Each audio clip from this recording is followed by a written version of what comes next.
taking the brakes off my life situation. Because I know I have an obligation to reach out towards my most ultimate dream, going forward with the heavenly team. No longer remaining at a complete halt, now cause my angels to open up that vault, pouring down every blessing deserved, allowing me to own all that I've earned. I should not fear failure or taking a chance, because I'm aware who's guiding me to a place called there. And there is a place that I want to be, finally reaching my destiny.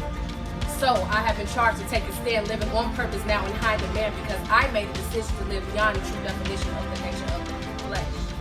You know, greedy, self-loathsome, unworthiness of the double-minded tongue, and beyond. And check survival isn't enough for me either.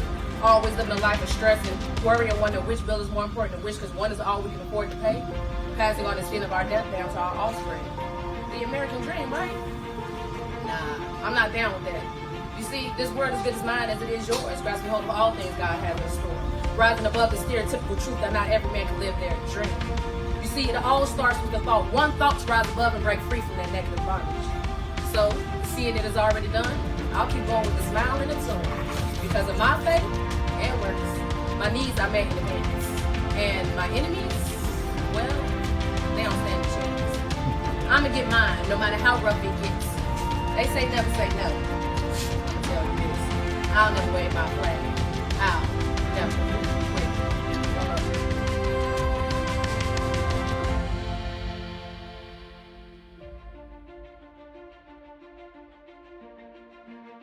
It's time to open up your mouths and make it sound like they did in Jericho, that the world cannot continue to ignore.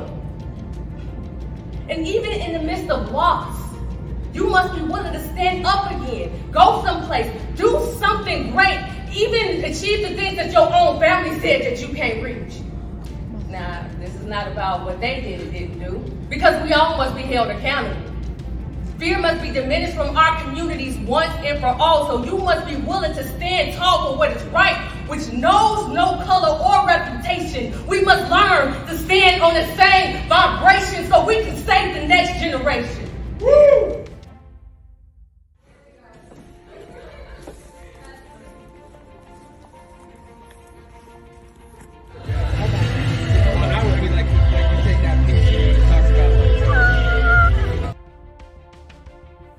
I encourage you to be a light in a dark place. Be a light in a dark place even when those who cannot stand for themselves. Be the voice for the voiceless in any way that you can, so therefore they can hope again. Be willing to speak up. And maybe, just maybe those in our communities may start to open their eyes, so therefore they can recognize those signs. But it takes you and I to make that step forward.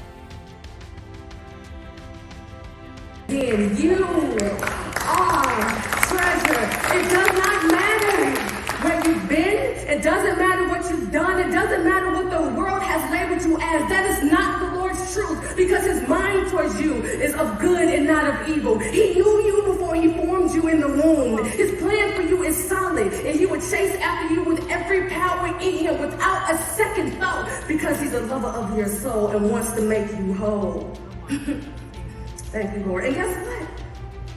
You don't have to perform for his love. You don't have to earn it. It's automatic. So be your authentic self and come with your rags and scars and all, because once your world too was void, without form and dark, and he looked at you and beheld you, blew on you, and said, you, his creation, is good.